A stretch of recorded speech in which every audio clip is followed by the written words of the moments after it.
मूसा अलैहिस्सलाम আল্লাহর কাছে বলতেছেন, মালিক, এই জমিনে বর্তমান দুনিয়ার সবচেয়ে বড় নাফরমান কে, একটু দেখাইবানি?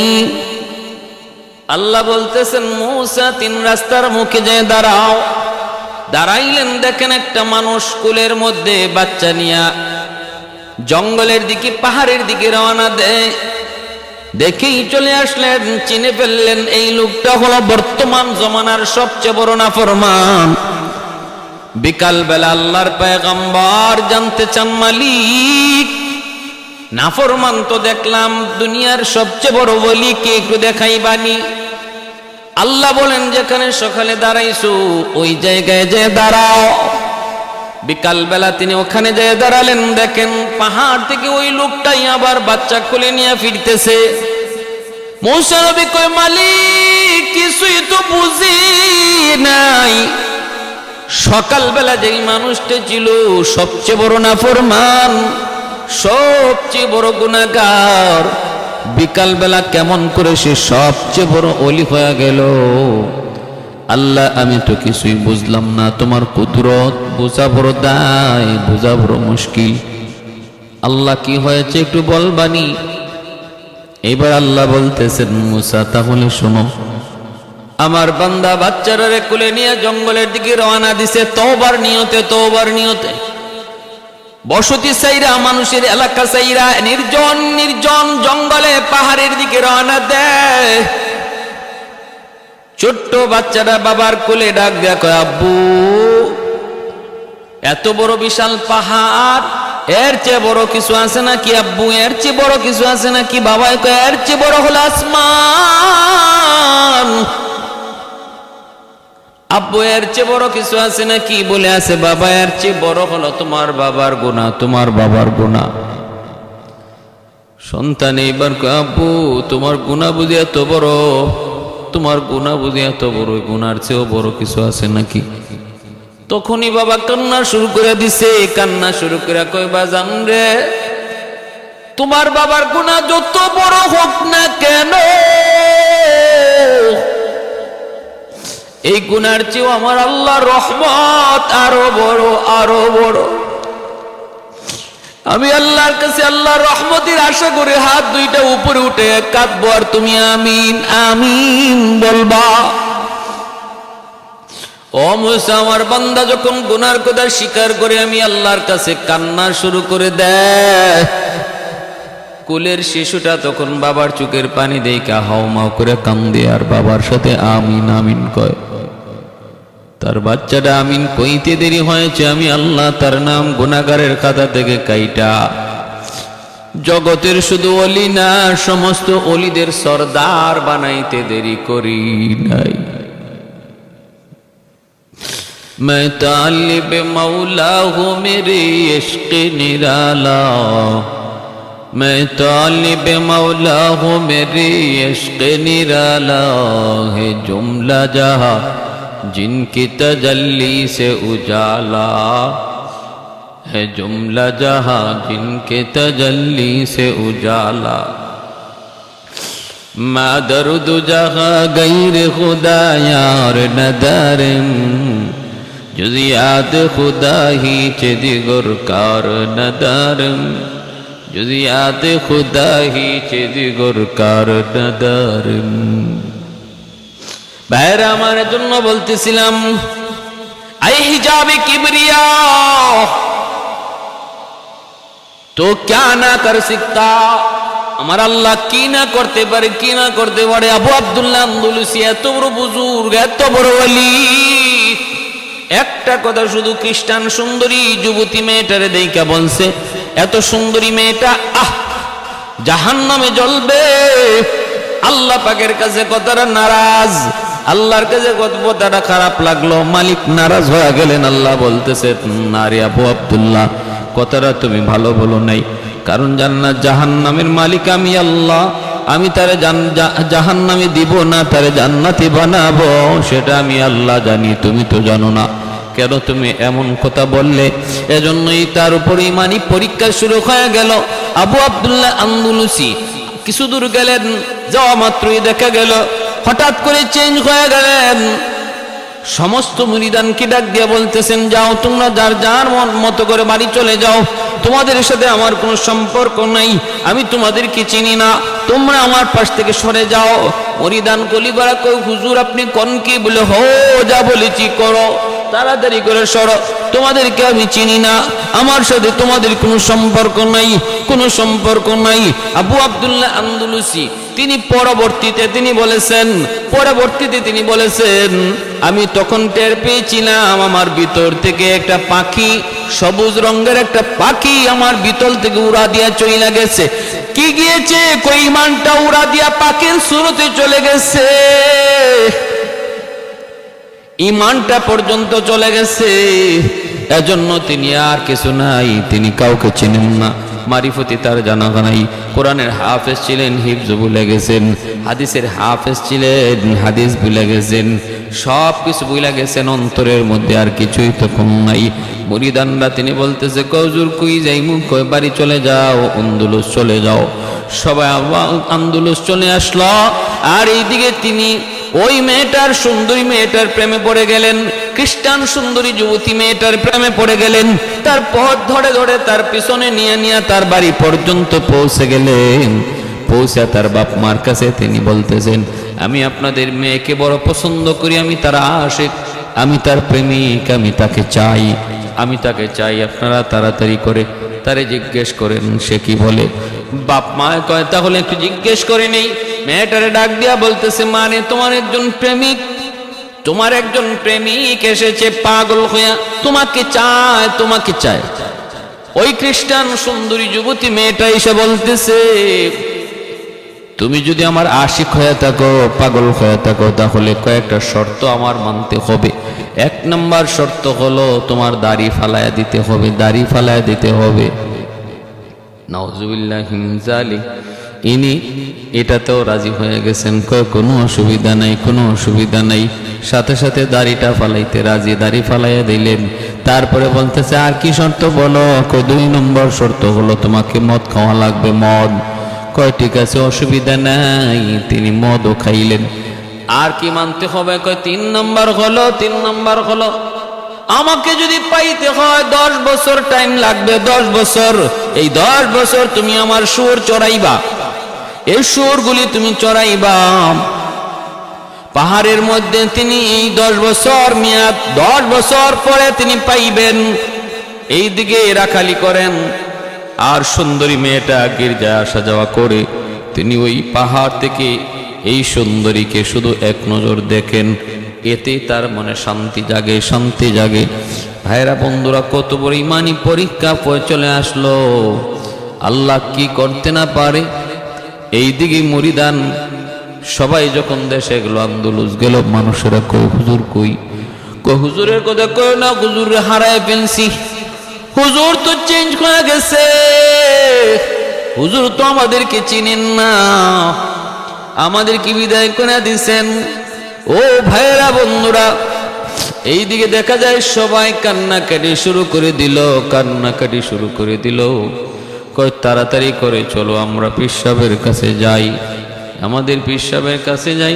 খুঁজতে খুঁজতে তারা চলে আসলো। আইসা দেখে পাহাড়ের উপরে আবু আব্দুল্লাহ আন্দুলুসি রাখালি করেন, মুখে দাড়ি নাই। হায় সুরত বুঝিয়ে মন হয়ে গেল। মুরিদার নিচ থেকে ডাক দিয়া, হুজুর আপনি একটু নামিন, আমাদেরকে আপনি কোরআন শোনান, হাদিস শোনান, আমাদেরকে আপনি মারিফতের বয়ান শোনান। আবু আব্দুল্লাহ আন্দুলুসি কয়, আমার কিছুই মনে নাই, তোমরা তাড়াতাড়ি করে চলে যাও, আমার কিছু মনে নাই, তাড়াতাড়ি করে চলে যাও। এইদিকে মুরিদান যারা, তারাও তো বহুত বড় বুজুর্গ, বহুত বড় আল্লাহওয়ালা, সবাই তখন ওযু করে 2 রাকাত নামাজ পড়লো আর বলল, আমরা আল্লাহর কাছে চাও। ঘটনা কি হয়েছে আমরাও তো কিছু জানি না, মালিকের কাছে চাও, মালিকের কাছে কান্দো।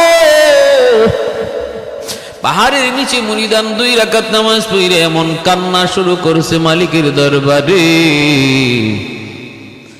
আমার আল্লাহ সব সইতে পারে, কিন্তু যখন আল্লাহর সব সামনে আল্লাহর কুদরতি নজরে চোখের পানি জড়ায় বান্দায় ডাক দেয়, এই চোখের পানিটা আল্লাহ সইতে পারে না।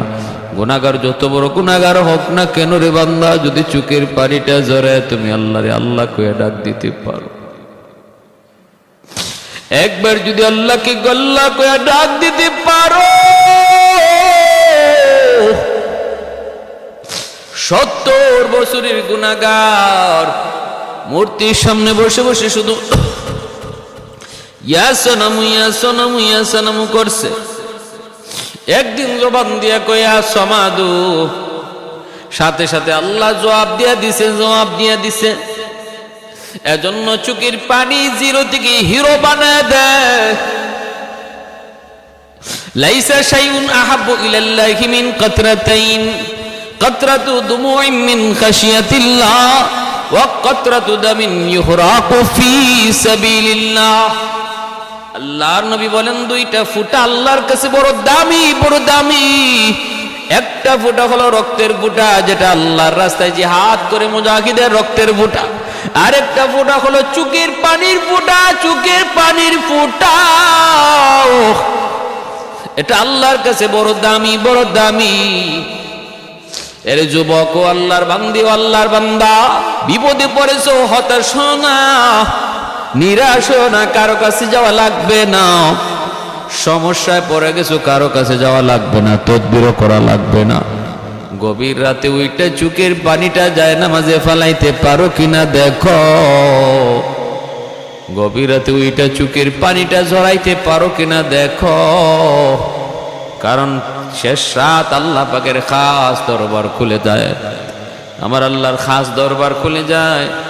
ওই সময় চোখের পানিটা ফালে আল্লাহর কাছে চাইতে পারো কিনা দেখো।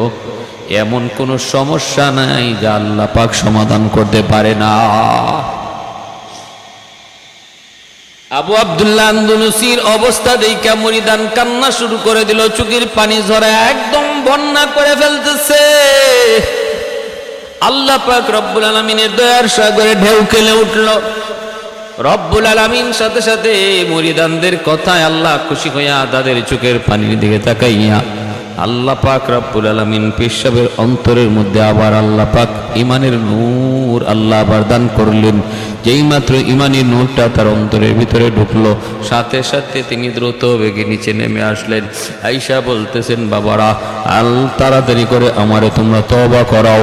আমি তো সব ভুল পথে চলছিলাম, আমি তো ভ্রান্ত হয়ে গেছিলাম, আমি তো হালাক হয়ে গেছিলাম, আমাকে তোমরা তওবা করাও। কান্না আর কান্না। এইবার উস্তাদও কান্নে, ছাত্ররাও কান্দে। ভাইরা বন্ধুরা, আবু আব্দুল্লাহ আন্দুলুসি মুরিদানকে সাথে নিয়ে এবার তিনি আন্দোলস চলে আসলেন। রে ভাই, এইদিকে মেয়েটা যখন গির্জা আসলে দেখে তার প্রেমিক নাই, খোঁজ খবর নিতে চাইলো, জানতে পারলো তার প্রেমিক তো চলে গেছে আন্দোলস। এইবার মেয়েটা পড়ে গেছে ওনার প্রেমে, মেয়েটা পড়ে গেছে ওনার প্রেমে। কয় আমিও যাব। বাপ মার কাছে যায়, কয় মা আমার প্রেমিক তো চলে গেছে আন্দোলস, আমিও তার সন্ধানে আন্দোলস চলে যাব। মাগো হয়তো আসবো না, আর হয়তো আশা হবে না, আমি তার পাগল হয়ে গেছি।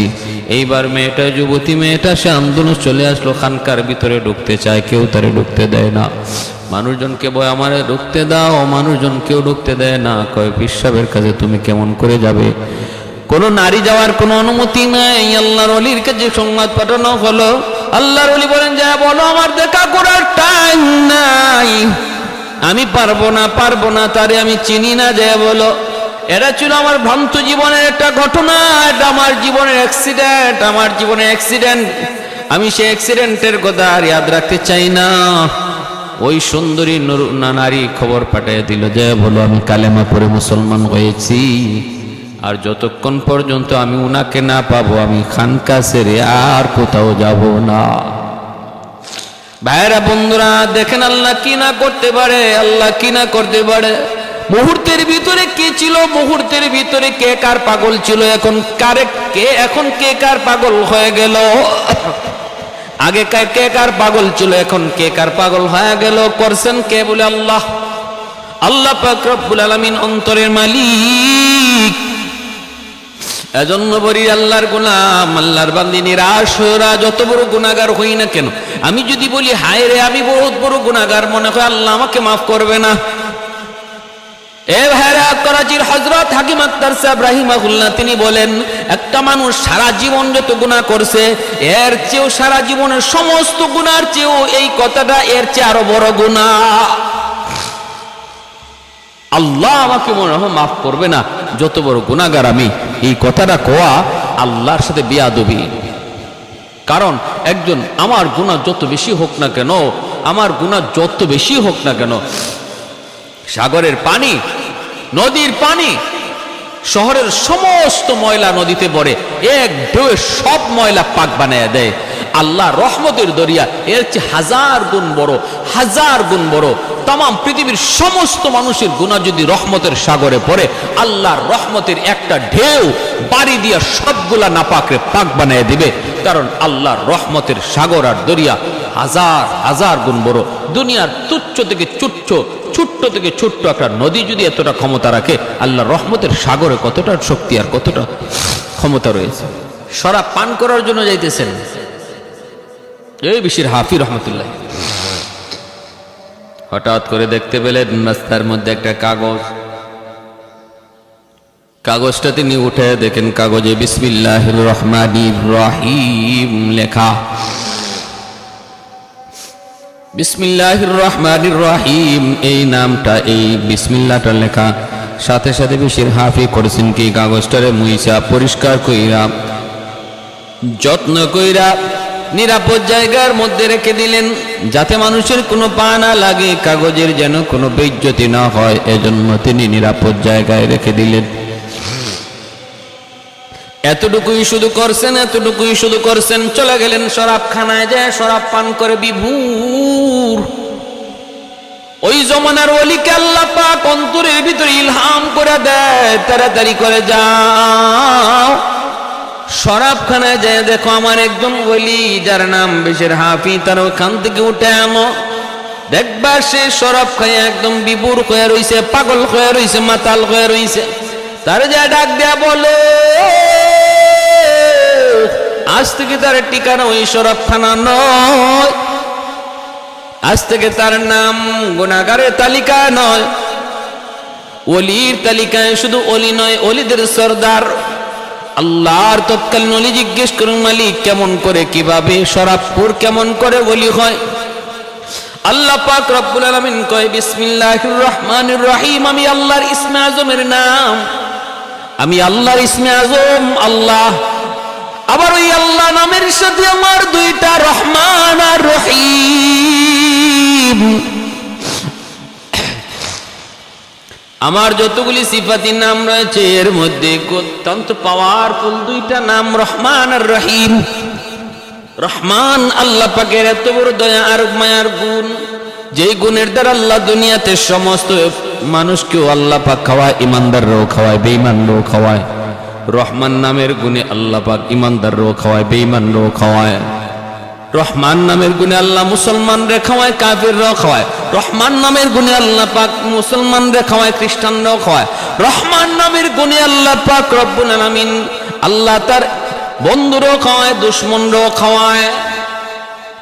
ইমানদার মুমিনকে আল্লাহ পাক যেমন দুনিয়াতে শ্বাস প্রশ্বাস নেওয়ার সুযোগ দেয়, আল্লাহ তার দুশমনকেও দুনিয়াতে শ্বাস প্রশ্বাস নেওয়ার সুযোগ দেয়, শুধু রহমান নামের খাতিরে। কারণ রহমান এত বড় দয়া, এত বড় দয়ালু মালিককে বোঝায়, যিনি শুধু বন্ধুরে দয়া করে তা না, দুশমনরাও যিনি দয়া করে। আর রহিম হলো আল্লাহ পাকের এমন এক সিফাতি নাম, যেই দয়ার মায়াটা শুধু পরকালে তার বন্ধুর জন্য খাস, বন্ধুদের জন্য খাস।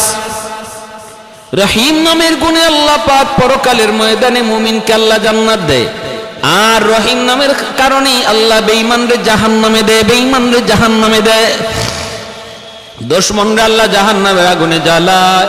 এটা রহিম নামের খাতিরে, রহিম নামের কারণে। এজন্য ভাইরা বন্ধুরা বলতেছিলাম, আল্লাহ পাক কয় ওই বিশির সে তো আমার নামের ইজ্জত করেছে, সম্মান করেছে। ওই বিসমিল্লাহর ভিতরে তো আমি আল্লাহর নাম, আবার রহমান রহিম নামটা আমি আল্লাহর ইসমে আজমের নাম আল্লাহ নামের ভিতরেই রহমানও আছে, আল্লাহ নামের ভিতরে রহিম আছে, আল্লাহ নামের ভিতরে রাজ্জাক আছে, আল্লাহ নামের ভিতরে আমি আল্লাহর খালিক নাম আছে, মালিক নাম আছে। সবগুলি নাম আমার ইসমে আজম আল্লাহ নামের ভিতরে আছে। অতএব রহমান রহিম আলাদা বলা লাগে না।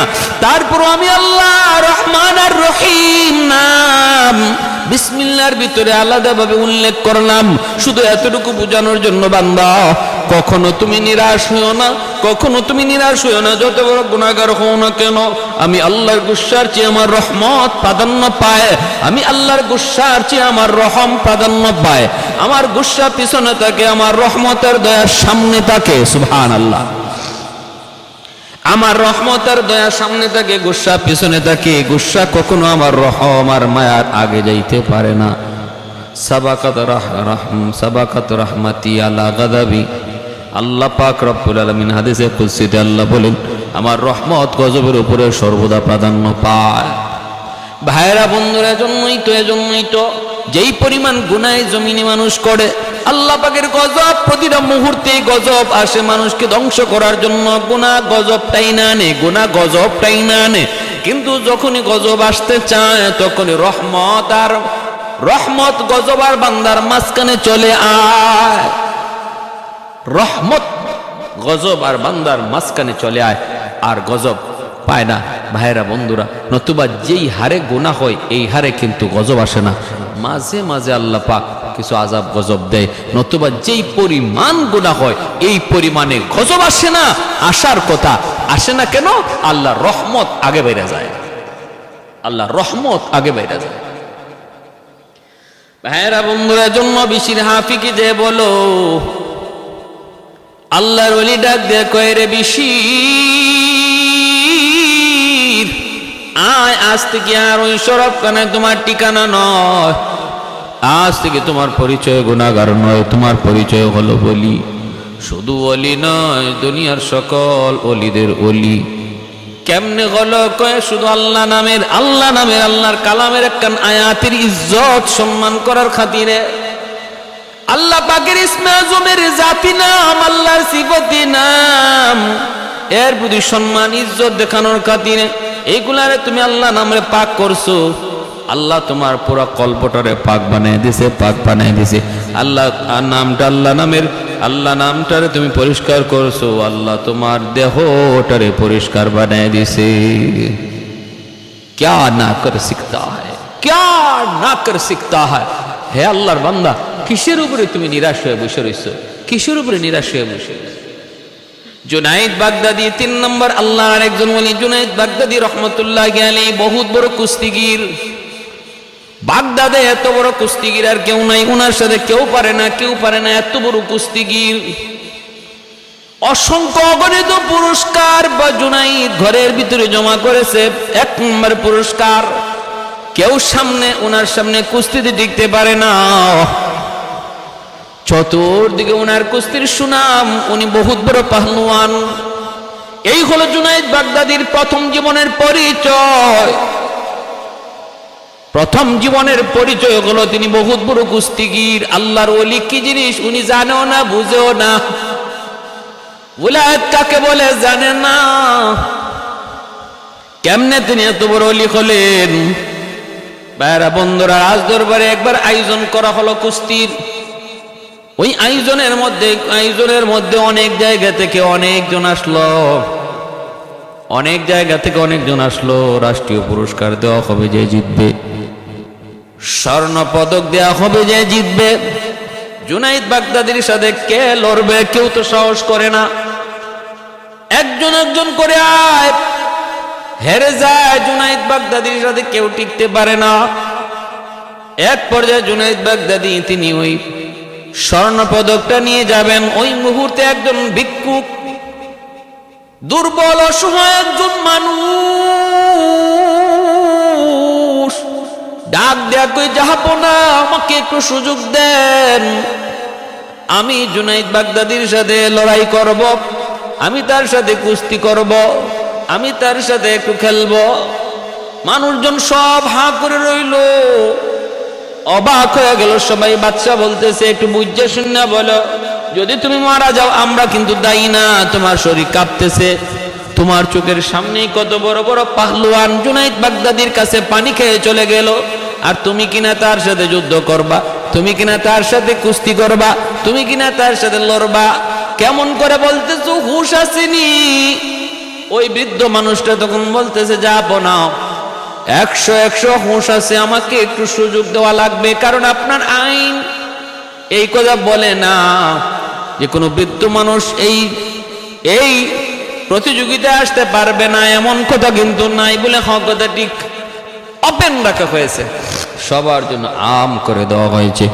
আমাকে আপনি বাধা দিতে পারেন না? কয় না, আমি তোমাকে বাধা দেব না, তবে তুমি কাগজে লিখে নাও, যদি তুমি মারা যাও আমরা কিন্তু কেউ দায়ী না। কয় কোনো সমস্যা নাই, আপনি কাগজ কলম আনেন, কাগজে লিখে দেওয়া হলে আমার মৃত্যুর জন্য আমি দায়ী, আর কেউ দায়ী না, যদি এতে আমি মৃত্যুবরণ করি। ভাইরা বন্ধুরা, এরপরে যখন কুস্তি লাগবে, কুস্তি লাগবে, কুস্তি লাগবে, জুনাইদ বাগদাদের কাছে আসলো, মানুষজন সবাই তাকায় রইল। কুস্তি লাগার আগে ওই বৃদ্ধ মানুষটা জুনাইদ বাগদাদির কাছে আসছে, এসে একটা ছোট্ট আওয়াজে কিছু কথা বলছে যা কেউ বুঝে নাই। ছোট্ট আওয়াজে ডাক দেয়া বলছে, জুনাইদ, আমাকে তুমি চিনো না, চিনবার কথাও না, কিন্তু আমি তোমাকে চিনি। আমাকে চেনো না, চিনবার কথাও না রে জুনাইদ, তবে আমি আমার পরিচয় দেই, আগে শোনো। আমি নবী পরিবারের একজন সন্তান, আমি নবী পরিবারের সন্তান, আমার গায়ে নবী রক্ত রয়েছে। তুমি যেই নবীর পাগল, যেই নবীর আশিক, ওই নবীর বংশের লোক আমি। জুনাইদ, আমার পরিবারে আমার বিবি বাচ্চা আজকে 3 দিন যাবত উপবাস, ঘরে কোনো খানা নাই, আমি খানার কোনো ব্যবস্থা করতে পারি নাই রে জুনাইদ। শুনেছি আজকে কুস্তির প্রতিযোগিতা হবে, কুস্তির প্রতিযোগিতা, যে জিতবে তার স্বর্ণের মেডেল দেওয়া হবে।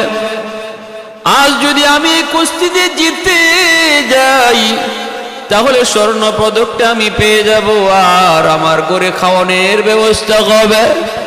ছোট ছোট বাচ্চাগুলি এখনো চিৎকার করে কাঁদতেছে ক্ষুধার যন্ত্রণায়। আসার সময় দুটা বাচ্চা আমার পা জড়ায়া ধরছে আর বলছে, বাবা আর পারি না, বাবা আর পারি না, আর সইতে পারি না, ক্ষুধার যন্ত্রণা সইতে পারি না। এ জুনাইদ, নবী পরিবারের দিকে খেয়াল কইরা একটু, একটা নবী পরিবারের কয়েকজন মানুষের মুখে একটু হাসি ফুটানোর জন্য তুমি কি তোমার জীবনের সমস্ত অর্জন বিসর্জন দিতে পারবা?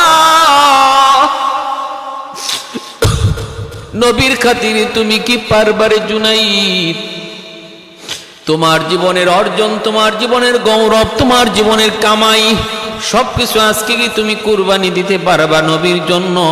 একটা নবী পরিবারের জন্য হাসি ফুটানোর নিয়তে তুমি কি পারবা? ছোট্ট 2টা মাসুম বাচ্চার মুখে একটু হাসি ফুটানোর জন্য তুমি তোমার গৌরব আর অর্জনটাকে কুরবানি দিতে পারবা? একটু খেয়াল করে দেখো, যদি আজকে তুমি আমার কাছে ইচ্ছা করে হেরে যাও আর আমি যদি জিতে যাই তাহলে স্বর্ণপদক পাবো, আমার করে খানা উঠবে, আবার ছোট ছোট বাচ্চাগুলি ক্ষুধার যন্ত্রণা তাদের কাটবে, তাদের মুখে হাসি ফুটবে। আমার গায়ে নবীর রক্ত, আমার সন্তানের গায়ে নবী পরিবারের রক্ত, দেখো একটু পারো কিনা? এই কথাটা জুনাইদ বাগদাদির কানে যখন আসলো, জুনাইদ চোখ থেকে দর দর করে পানি পড়ে আর কান্দে আর কয়, মালিক এতদিন পর্যন্ত আমি যে কাজটার অপেক্ষায় ছিলাম বুঝি আজ আমি পেয়ে গেছি।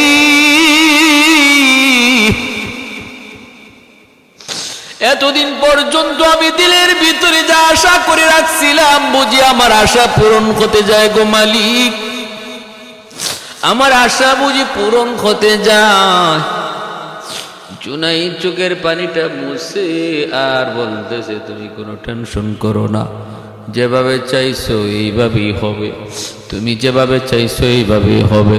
ভাইরা বন্ধুরা, জুনাইদ বাগদাদি ওই বৃদ্ধ মানুষটার কাছে যাইয়া নিজের শক্তি দেখায়, কিন্তু বাস্তবে দেখায় যা ভিতরে করে না তা। বাহির থেকে মানুষজন দেখতেছে জুনাইদ দেখাইতেছে শক্তি, কিন্তু কিছু পারে না, বৃদ্ধ মানুষটারে ফালাইতে পারে না। কিন্তু জুনাইদ বাগদাদি যখন বৃদ্ধ মানুষটা একটা ঘুষি দেয়, উনি ধপাস করে মাটিতে পইরা যায়। ভাইরা বন্ধুরা, মানুষজন সবাই আসলো, বাদশা সহ সবাই আসলো, ওই বৃদ্ধ মানুষটাকে তারা হাত উঁচু করে দিয়ে নিয়ে পুরস্কারটা দিয়ে দিল, বিজয়ী বানিয়ে দিল। ওই দিন আমার আল্লাহ স্বপ্ন যুগে জুনাইদ বাগদাদি স্বপ্নে দেখেন মরুর দুলাল রহমতের নবী, মায়ার নবী তার ঘরে হাজির হয়ে গেছেন। হাজির হয়ে আল্লাহর নবী নিজে দেখা দিয়া বলতেছেন, রে জুনাইদ, আজ থেকে তোমার পরিচয় কুস্তিগিরি না, আজ থেকে তোমার পরিচয় হলো তুমি জগতের বলি। শুধু তুমি বলি না, অলিদের বলি। আজকে তুমি আমার পরিবারের, আমি নবী পরিবারের একটা ছোট্ট দুইটা মাসুম বাচ্চা, আমি নবী পরিবারের কিছু মানুষের মুখে হাসি ফুটানোর জন্য তুমি তোমার জীবনের সব গৌরব কোরবানি দিয়া আমি নবীরে তুমি খুশি করে নিছো, রে জুনাইদ। আল্লাহ তোমার উপর খুশি হইয়া তোমারে জগতের অলিদের সরদার আল্লাহ বানাই দিছে, অলিদের সরদার বানাই দিছে। আমার বাইরে এরপর থেকে জুনাইদ বাগদাদি এতটা বিনয়ী, এতটা নম্র হয়ে গেছেন, কখনো তিনি কথা বুঝাইতেন না যে তিনি বহুত বড় কিছু হয়ে গেছেন। এজন্যই তো জুনাইদ বাগদাদি তিনি স্বপ্ন যুগে একদিন দেখতে পেলেন একজন মানুষ জাহান্নামী চেহারার জুনাইদ বাগদাদির সামনে আইসা কাঁদতেছে। তিনি বলতেছেন, কে গো তুমি, কি তোমার পরিচয়? লোকটা বলতেছে, হুজুর, আমি আপনার গ্রামেরই একজন মানুষ, আজ অনেক দিন হয় আমার মৃত্যু হয়েছে, গুনার কারণে কবরের ভিতরে আমি আযাব ভুগতেছি, কঠিন থেকে কঠিন আযাবের মধ্যে আমি আছি। কিন্তু হুজুর জানেননি, আমার দুনিয়াতে কোনো আওলাদ নাই, আছে শুধু একটা মেয়ে। আমার ওই মেয়েটা আজও পর্যন্ত আমার জন্য আল্লাহর কাছে কিছু চায় নাই, দান সদকা করে নাই, আমার কথা একবারের জন্য ইয়াদ করে নাই। এ আল্লাহর গোলাম, বা সন্তানরে দিন শিখায় যাও, নতুবা তোমার সন্তান মৃত্যুর পর তোমার কথা ইয়াদ করবে না, তোমার নাম নিবে না, হাত উঠে আল্লাহর কাছে বলবে না, মালিক আমার আব্বারে মাফ করে দাও, আল্লাহ আমার আম্মারে মাফ করে দাও, এমন কথা বলবে না যদি দিন না শিখাও।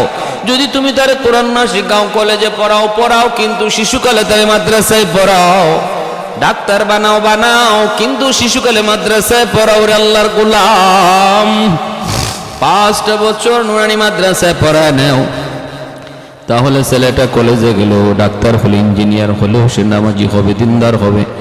মার কথা বাবার কথা ইয়াদ করে দোয়া করবে, রব্বির হামহুমা কামা রব্বায়ানি সগীরা। আল্লাহ আমার আব্বারে মাফ করো, আল্লাহ আমার আম্মারে মাফ করো। 5টা বছর নুরানি মাদ্রাসায় পড়াইলে তোমার ছেলে ইয়াসিন মুখস্থ করবে, সূরা ওয়াকিয়া মুখস্থ করবে, জানাজার নামাজ পড়ানো শিখবে, বাবার জানাজা পড়াইতে পারবে, মার জানাজা পড়াইতে পারবে, সহি শুদ্ধ করে কোরআন তিলাওয়াত শিখবে।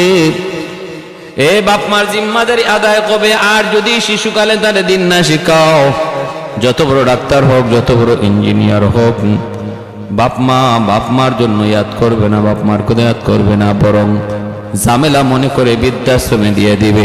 আজও পর্যন্ত কোনো বৃদ্ধাশ্রমে আলেম, হাফেজ, মুফতি সাহেবের বাপ মা পাওয়া যায় না।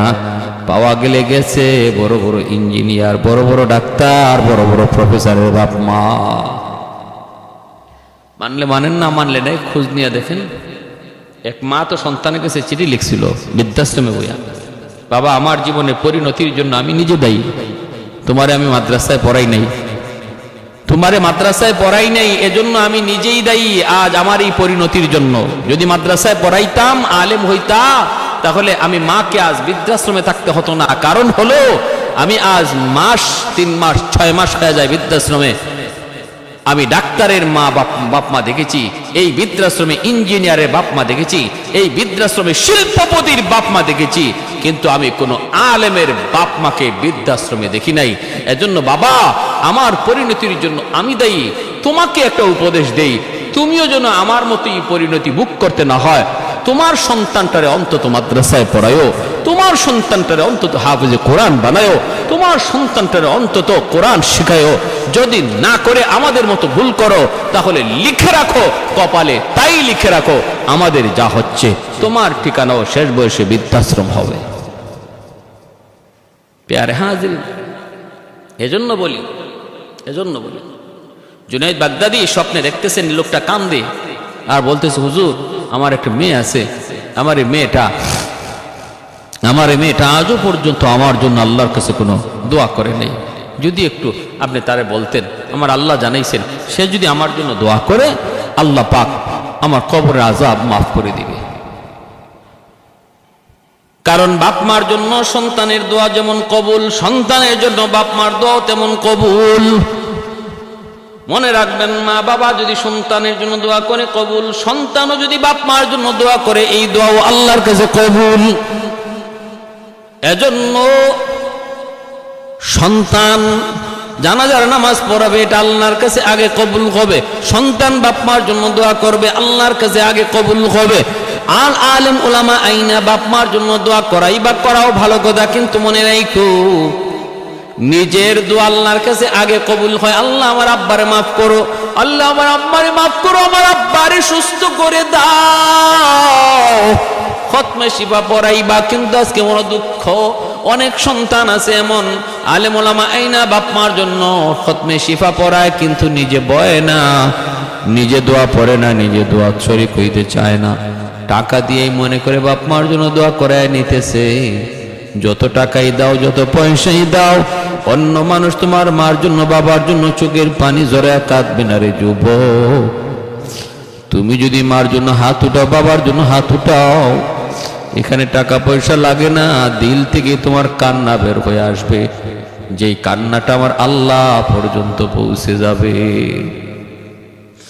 এজন্য বলি আল্লাহ পাক রব্বুল আলামিন বলে জানাইছে, হুজুর আমার মেয়েটার একটু বইলেন। ঘুম থেকে ওঠার পর জুনাইদ বাগদাদি তিনি ওই মেয়েটার সন্ধানে চললেন। মানুষকে জিজ্ঞেস করেন, মানুষেরা কয় হুজুর মেয়েটার চরিত্র খারাপ, ওর কাছে আপনি কেন যাবেন? তিনি বললেন, বলো কোথায় গেলে পাবো? কয় নদীর ঘাটে নিচে গেলেন। মেয়েটাকে পাইলেন, মেয়ে কয় ও মৌলবী তুমি আবার কি চাও? জুনাইদ বাগদাদি বুঝে গেলেন, মানুষেরা রিপোর্ট দিল মেয়েটার চরিত্র খারাপ, দুষ্ট, খারাপ। আল্লাহর ওলি বলেন, মারে আমি কোন উদ্দেশ্য নিয়ে আসি নাই, একটা খবর নিয়ে এসেছি। বলে কার খবর? কয় খবর হলো তোমার বাবার। কয় আমার বাবার আবার কিসের খবর? বাবা তো বহু আগেই মারা গেছে, কবরে চইলা গেছে, বাবার কিসের খবর?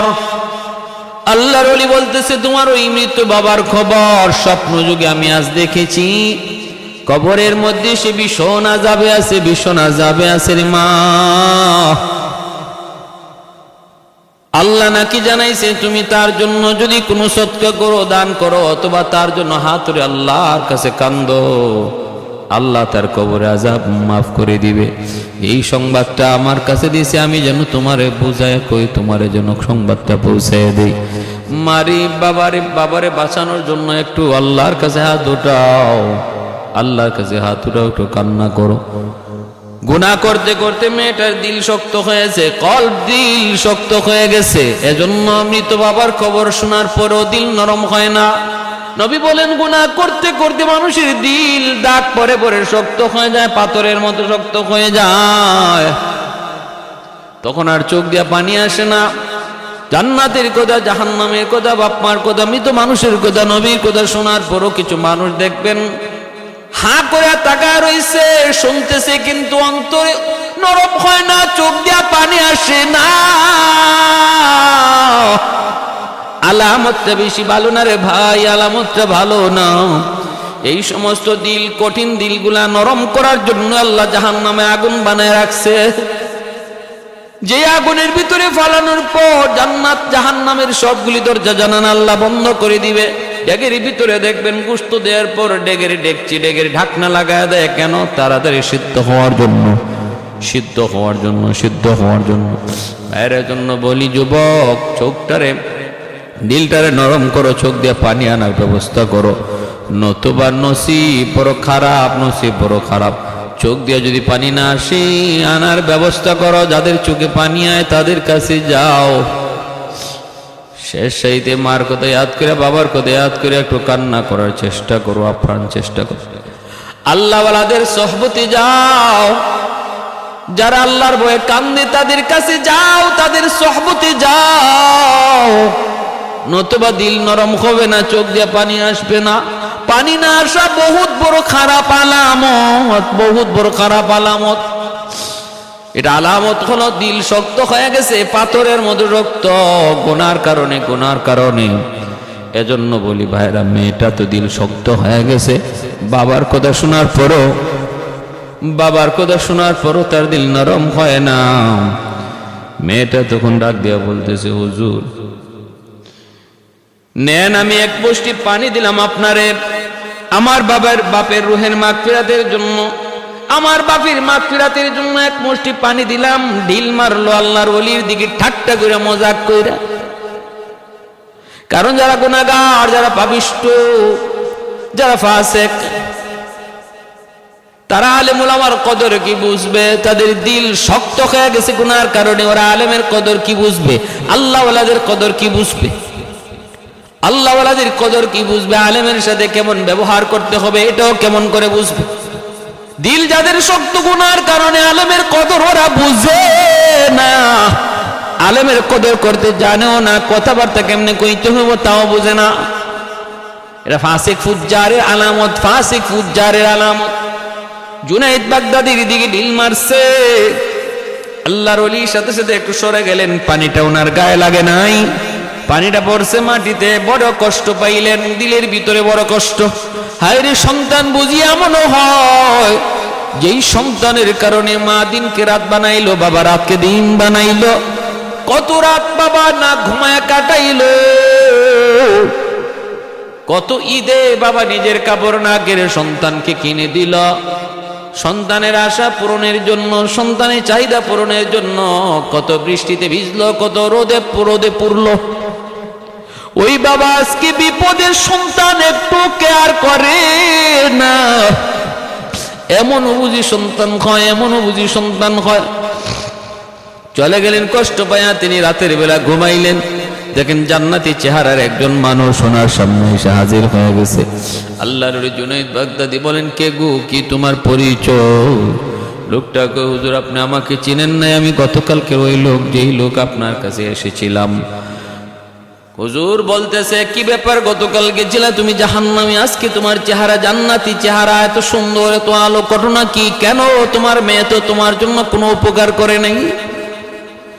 বাবা তখন বলতেছে, হুজুর আমার মেয়েটাকে আপনি খবর দেওয়ার পরে আমার মেয়েটা ঢিল মারছে, আপনার দিকে একটু পানি ছিটা মারছে, এই পানিটা আপনার গায়ে লাগে না, এই পানিটা পড়ছে যে জায়গায়, ওখানে একটা পোকা দীর্ঘদিন পানির তৃষ্ণায় ছটফট করতেছিল, ওই পোকাটার মুখে যে পানিটা পড়লো,